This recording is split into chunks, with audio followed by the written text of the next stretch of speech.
Graça e paz, irmãos. Nós vamos dar início a mais uma aula da Escola Bíblica Dominical online, porque a gente, como todos sabem, estamos de quarentena por causa do coronavírus. Hoje é a aula de número 5, cujo título é Liberdade Cristã. A aula da revista Compromisso, que eu sempre mostro aqui para quem não conhece, uma revista da editora Convicção, que prepara materiais para as igrejas batistas da Convenção Batista Brasileira, não sei se outros batistas também. Então nós vamos lá para a aula 5, Liberdade Cristã. Antes de você assistir essa aula, eu te aconselho a ler a lição para poder compreender do que ela fala e já ver se tem alguma coisa que você teve dificuldade de compreender. E também leia o capítulo 5 e o capítulo 6 do livro de Gálatas. Amém? Então vamos lá. Eu não vou ler toda a lição, como sempre. Vou ler algumas coisas só e destacar algumas coisas importantes para a nossa reflexão. Na introdução, começa dizendo assim: jamais se pode confundir liberdade com libertinagem. Licenciosidade não é aproveitar a liberdade em Cristo para dar ocasião à carne e promover o erro. Ser livre faz crescer mais ainda a responsabilidade diante de nós mesmos, diante dos homens e diante de Deus. Deixa eu ler só 2 versículos aqui. Gálatas 5:1 diz assim: para a liberdade foi que Cristo nos libertou. Permanecei, pois, firmes e não vos submetais de novo a jugo de escravidão. Então Jesus nos chamou para a liberdade. Permaneçam firmes e não se coloquem num jugo, ou seja, debaixo de um fardo de escravidão. Versículo 13 diz: porque vós, irmãos, fostes chamados à liberdade, porém não useis da liberdade para dar ocasião à carne, sede antes servos uns dos outros pelo amor.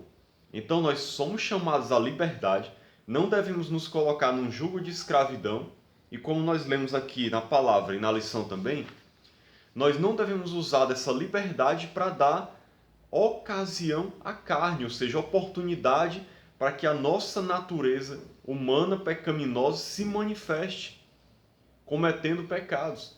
Não é uma liberdade para que você viva no pecado. Você não é liberto por Jesus para agora fazer o que bem entende, viver do jeito que quiser, usufruindo dos prazeres carnais, mundanos, pecaminosos, que desagradam a Deus. Não é uma liberdade diferente. Como nós lemos aqui no final, é uma liberdade que traz responsabilidade. Na verdade, essa liberdade em Cristo que nós recebemos é uma liberdade para poder agora viver uma vida nova na presença de Deus, onde nessa vida a gente opta livremente pela ação de Deus nas nossas vidas, que transformou o nosso coração. A gente opta por viver uma vida santa, em obediência, que agrade a Deus. A liberdade que Cristo traz, que Ele oferece, ela nos leva a querer viver assim. Se alguém diz que foi livre, foi liberto, e agora quer viver na carne, pecando, ele não foi liberto de verdade. Pelo contrário, ele ainda continua escravo dos prazeres, escravo do pecado. Porque aquele que vive no pecado é escravo do pecado. Então Jesus nos liberta do pecado para viver uma vida de liberdade, onde a gente vai servi-lo, viver para Ele, glorificar o seu nome, e nos tornamos servos de Cristo. Nós somos libertos do pecado para agora ser servos do Senhor Jesus, que não é um Senhor que vai nos oprimir e nos obrigar ou constranger, colocar um jugo pesado sobre nós. Não. Seu jugo é leve, seu fardo é leve, suave, e nos leva a uma vida melhor e uma vida na presença de Deus. Então isso é só para a gente compreender de início o que é essa liberdade cristã para a qual Deus nos chama. Amém? Primeiro ponto diz assim: liberdade cristã requer uma vida de obediência à verdade. Gálatas 5,7 diz: corrieis bem, quem vos impediu de obedecer à verdade? Em outras palavras, Paulo está dizendo, vocês estavam caminhando bem, estavam andando bem, servindo a Cristo. Quem foi que impediu vocês de obedecer à verdade? O que foi que aconteceu, que disseram para vocês, que fizeram, que levou vocês a agora viverem em desobediência à verdade do Evangelho? Diz assim aqui no ponto: os Gálatas mais uma vez são advertidos. Tinham iniciado tão bem a corrida na fé, tinham iniciado maravilhosamente a vida cristã com a fé em Cristo Jesus. Mas agora estavam sendo impedidos por ensinamentos defeituosos a parar na corrida antes iniciada. Infelizmente isso estava acontecendo com algumas pessoas da igreja da Galácia. Começaram bem, mas algumas pessoas vieram, usadas pelo inimigo, os convenceram a abandonar o Evangelho e agora querer viver sob a lei. Então eles estavam se colocando de novo sob um jugo de escravidão, procurando viver debaixo de regras religiosas que não eram nem para eles, que eram para os judeus e que não eram nem para ser mais para os judeus, aqueles que fossem libertos por Cristo. Estavam querendo se colocar sobre a escravidão de obedecer, por exemplo, o sábado, de obedecer dietas religiosas, festas religiosas judaicas, de se circuncidar. E Paulo criticou muito essa questão deles quererem se circuncidar porque achavam que precisavam disso para serem salvos. Muitos estavam se voltando para o pecado, achando que poderiam viver no pecado, já que tinham sido salvos. Estavam se afastando de Deus, estavam indo tão bem, mas agora estavam mal. Estavam desistindo da corrida da fé. Em nossa corrida sempre existirá a possibilidade de obstáculos. As barreiras existem para serem ultrapassadas, jamais para trazerem desânimo. Então, se surgirem barreiras e obstáculos, são para que nós passemos por eles, e não para que eles nos parem e nos levem a retroceder e abandonar o Evangelho. Não deve impedir alguém de obedecer à verdade do Evangelho. Obediência é a expressão de fé e compromisso.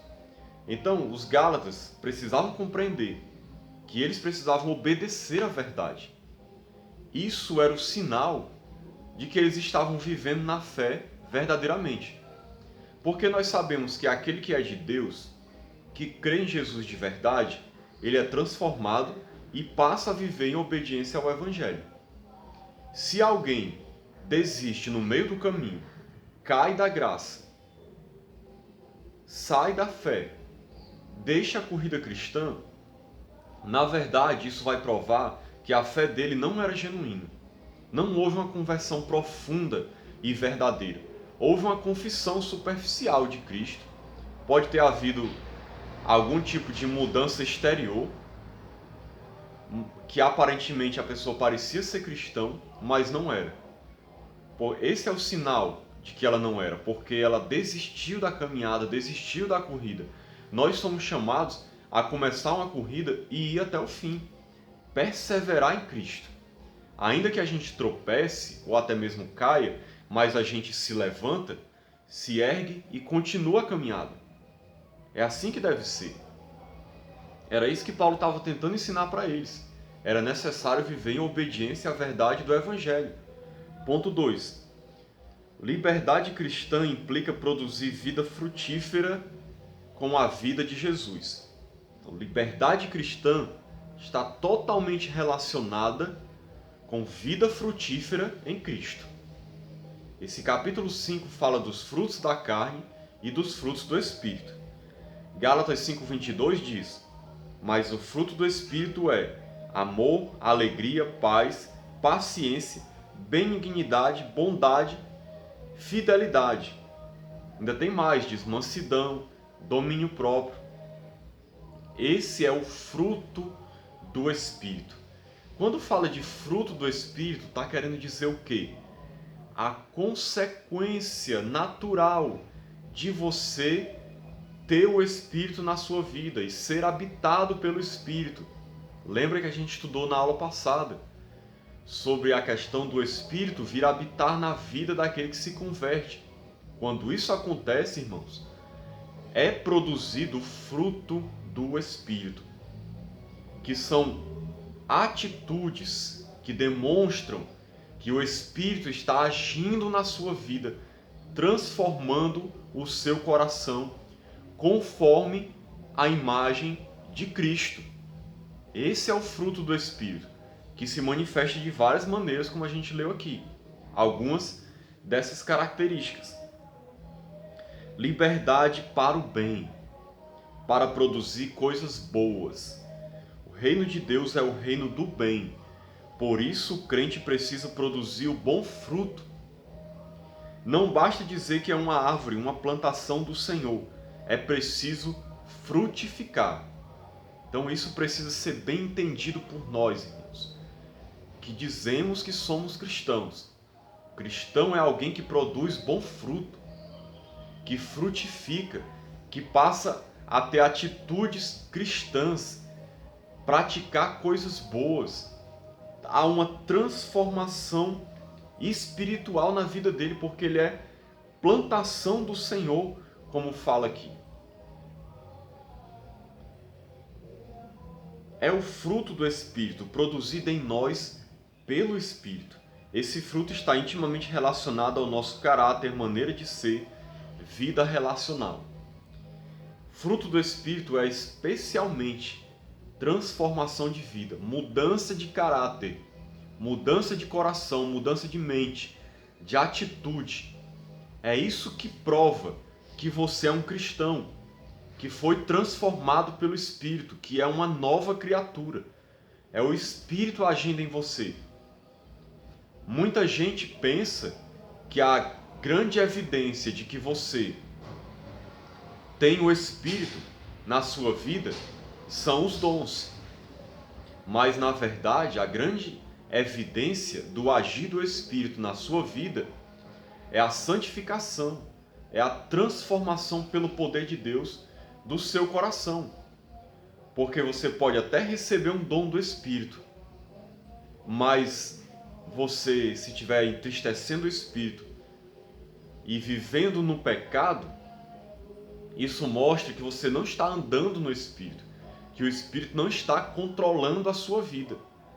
Um dom não é uma evidência de transformação, de santificação, de que você está cheio do Espírito e cheio da presença de Deus.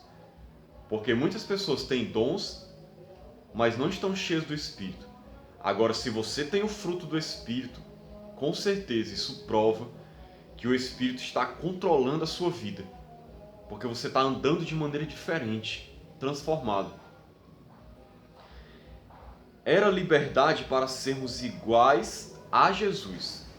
Esse fruto é contrastado com as obras da carne.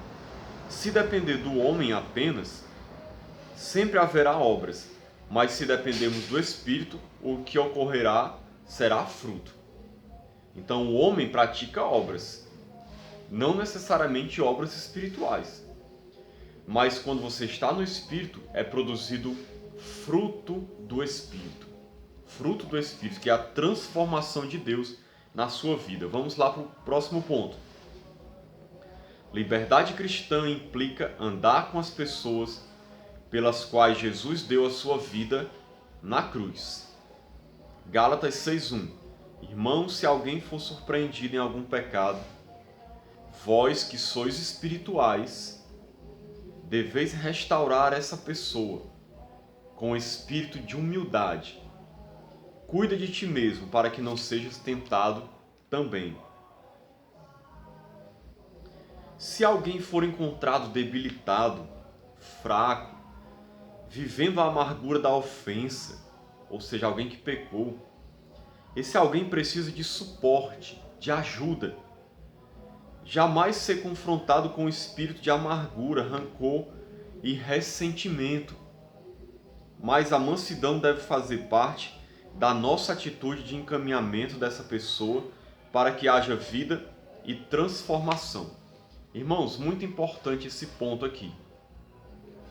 Paulo está falando para os irmãos que eram espirituais da igreja da Galácia. Porque haviam pessoas que estavam pecando, estavam se afastando de Deus.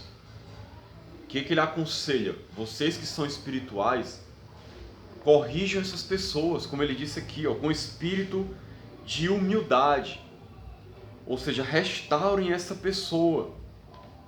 Corrijam, chamem a atenção dela, busquem a restauração dela com humildade. Irmãos, é muito importante a gente compreender esse ponto.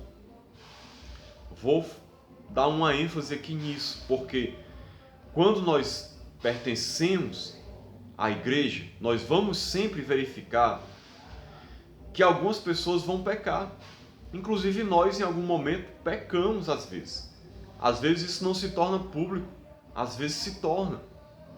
Mas nós precisamos, irmãos, aprender a ter amor, compaixão, misericórdia das pessoas e com humildade, não com arrogância, com orgulho, achando que é superior, achando que é melhor, não, com humildade, procurar restaurar a pessoa, sabendo que poderia ser você naquela situação, pode ser você no futuro, que pecou e agora está mal e está precisando de ajuda, está precisando de alguém que vai te estender a mão.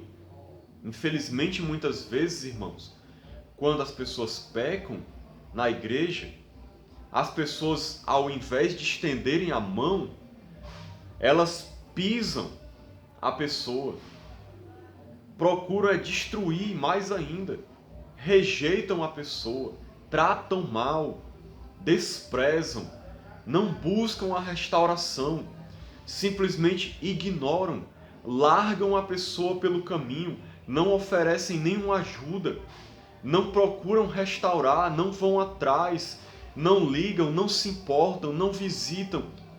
Às vezes dizem assim, problema dela, não vou atrás não vou fazer nada. Não pode ser assim, irmãos. Nós temos que procurar restaurar os caídos, os que pecaram, precisam da nossa ajuda. É o que Paulo está dizendo aqui. Vocês que são espirituais, restaurem essa pessoa, procurem corrigir ela com humildade, ajudem. Essa é a tarefa da igreja, ajudar uns aos outros. Quando alguém é surpreendido num pecado, em uma ofensa contra Deus. A palavra corrigir usada pelo apóstolo tem o sentido de restaurar. Não é corrigir para mostrar que somos melhores. Não é nesse sentido. Não é corrigir para mostrar força e autoridade, mostrar que você é que manda. Não é corrigir com rancor e ressentimento, com raiva da pessoa porque ela fez aquilo. É corrigir para transformar a situação de alguém que estava precisando.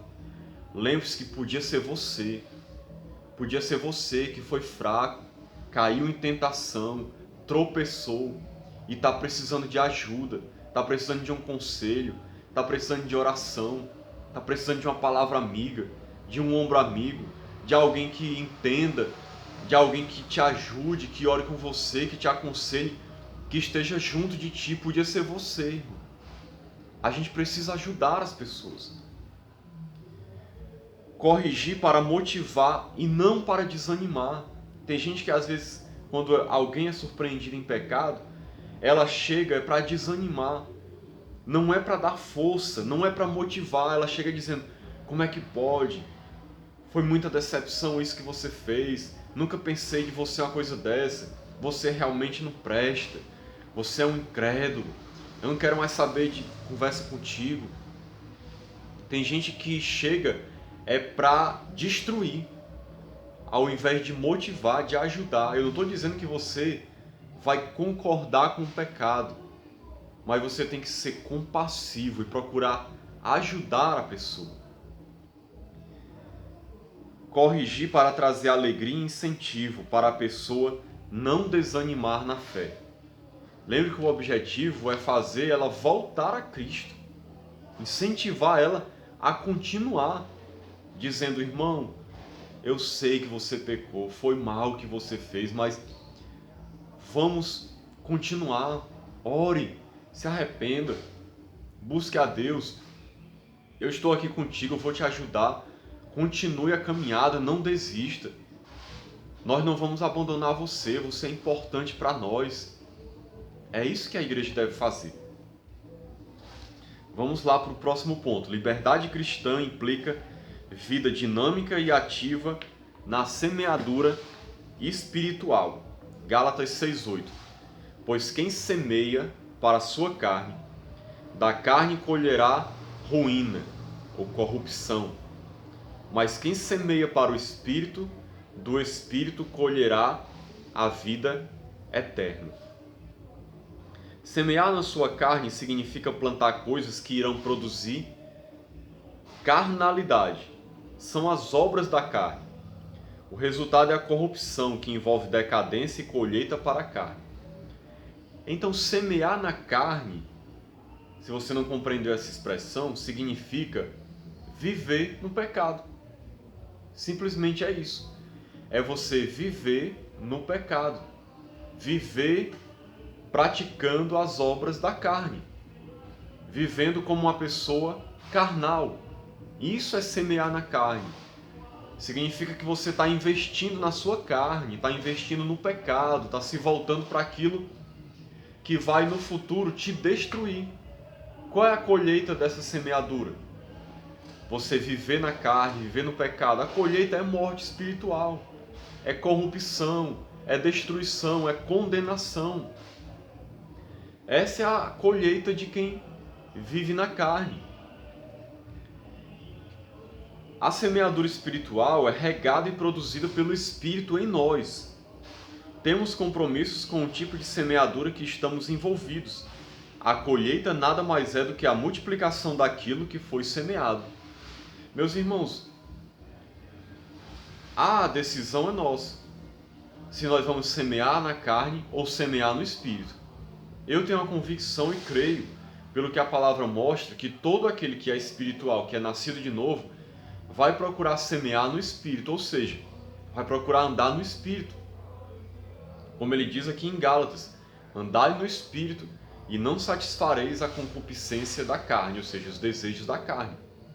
Quem é espiritual, quem é de Deus, deve procurar andar no Espírito. Essa é a consequência natural.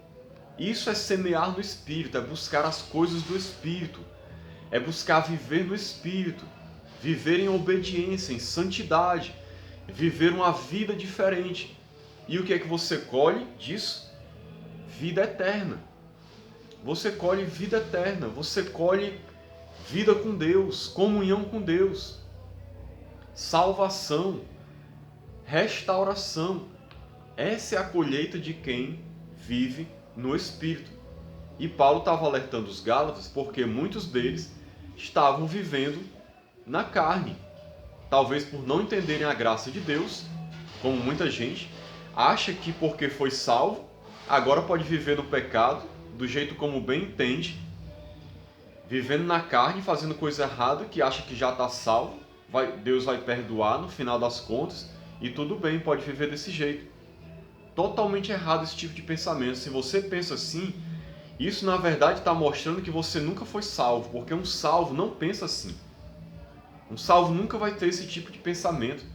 Um salvo não vai ter nem prazer na carne, nas coisas deste mundo. Ele vai procurar semear no Espírito para colher vida eterna, não viver no pecado. Liberdade cristã implica entendimento de que a nossa glória é a cruz de Cristo. Gálatas 6,14 diz: mas longe de mim orgulhar-me, a não ser na cruz de nosso Senhor Jesus Cristo, pelo qual o mundo está crucificado para mim e eu para o mundo. Paulo está dizendo em outras palavras: eu nunca vou me gloriar, nem vou me orgulhar em nenhuma outra coisa, a não ser, ou seja, eu só vou me gloriar, me orgulhar da cruz de Cristo. Por quê? Porque o mundo está crucificado para mim e eu para o mundo, ou seja, eu morri para o mundo morreu para mim. Eu não estou preocupado com as coisas dessa terra. O que me faz me orgulhar, no sentido de sentir aquela alegria, aquela satisfação, aquele prazer de estar vivendo aquela coisa, é a cruz de Cristo. Paulo está dizendo, em outras palavras, que o que alegra a vida dele, o que traz prazer, o que traz satisfação, o motivo que faz ele viver é a cruz de Cristo. Ou seja, o que Cristo fez na cruz, a obra da salvação. Cristo crucificado, morrendo pelos nossos pecados, nos dando vida eterna. A mensagem da cruz, a obra de que Cristo realizou na cruz. Paulo vivia por isso, Paulo se alegrava principalmente nisso, se orgulhava disso, pregava isso. Era isso que fazia o coração dele arder, fazia ele sentir prazer e alegria verdadeira. Que tipo de liberdade buscamos, queremos e cultivamos?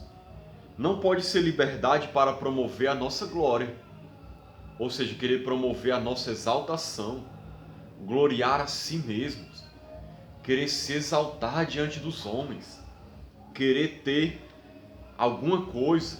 Como fala aqui na lição, tem muita gente que hoje procura sucesso, celebridade, marketing pessoal e ministerial. Tem muita gente que, na verdade, adora o seu próprio ego, o seu próprio eu. Tem gente que diz que é cristão, mas na verdade ele está querendo viver para promover a si mesmo. Às vezes ele quer usar o evangelho ou usar o nome de Jesus, mas para promover a si mesmo. E tem gente que não está nem aí para Jesus, ele quer realmente buscar satisfação pessoal. O objetivo da vida dele é ter dinheiro, é ter sucesso, é ser alguém importante na sociedade, é ter nome, é ter fama, é ter riquezas, é ter bens, é ser reconhecido aos olhos dos outros como alguém que é alguma coisa, que é importante. Ou seja, ele está preocupado com si mesmo. Ele se gloria em si mesmo.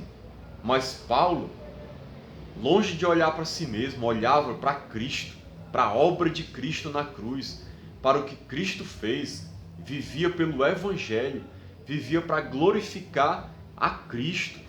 A liberdade cristã deve nos levar a viver isso, irmãos. Não é a glória na cruz objeto, como cruz em si mesmo, tipo se gloriar no objeto da cruz. Não é porque você vai usar uma cruz no pescoço ou tatuar uma cruz em você que significa que você está se gloriando na cruz. Não, não é isso. Não é a glória em amuleto, mas é gloriar-se no que aconteceu na cruz. A morte de Jesus na cruz e todo o seu significado e importância devem ser motivo de gloriarmos, de nos orgulhar, de ter uma satisfação grande, uma alegria intensa por isso.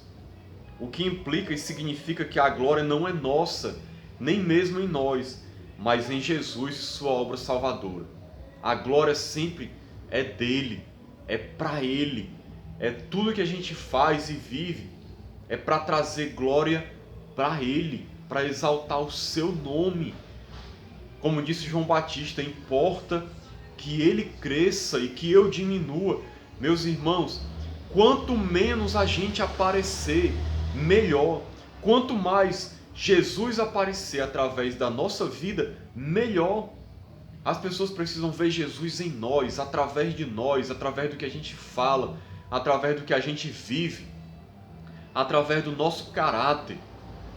Que o nosso objetivo seja trazer glória para Ele, e que como Paulo, o mundo esteja crucificado para nós e nós para o mundo, ou seja, eu não tenho nada a ver com o mundo, eu não estou nem aí para o mundo, eu quero saber de Cristo, da glória dEle, de viver para Ele. É isso que a liberdade cristã traz. Para finalizar, como viver esta liberdade cristã? Ele coloca aqui 4 coisas que eu vou ler para os irmãos. Concluindo e resumindo, aprenda a dizer não para as coisas que contrariam sua liberdade em Cristo Jesus. Ou seja, não se coloque como escravo de nada, nem de legalismos, leis humanas ou leis que foram abolidas na cruz. Nem se coloque como escravo da sua carne, e não deixe que nada tire sua liberdade em Cristo. Liberdade para viver uma nova vida. Aprenda e desenvolva atitudes que promovam o reino de Deus, com fé e honradez, ou seja, promova o reino de Deus.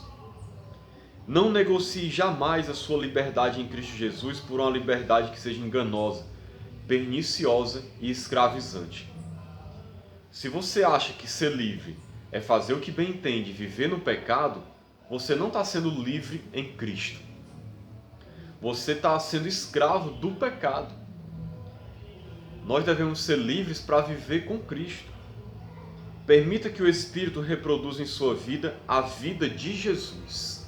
Que interessante isso. Na semeadura espiritual e na frutificação do bom fruto.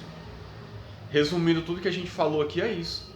Permita que o Espírito reproduza na sua vida a vida de Jesus. Ou seja, se você estiver vivendo como Jesus, pensando como Jesus, olhando como Ele, sentindo como Ele, priorizando o que Ele priorizou, sendo parecido com Ele, com certeza você vai estar andando no Espírito, porque o Espírito é que faz isso. E com certeza você vai estar usufruindo da verdadeira liberdade cristã e estará trazendo glória para o nome de Jesus. Então, meus irmãos, que Deus abençoe as nossas vidas e nos ajude a viver essas coisas. Se precisar tirar uma dúvida ou conversar, pode entrar em contato conosco, que estamos aqui para ajudar os irmãos. Que Deus nos abençoe. Em nome de Jesus. Amém.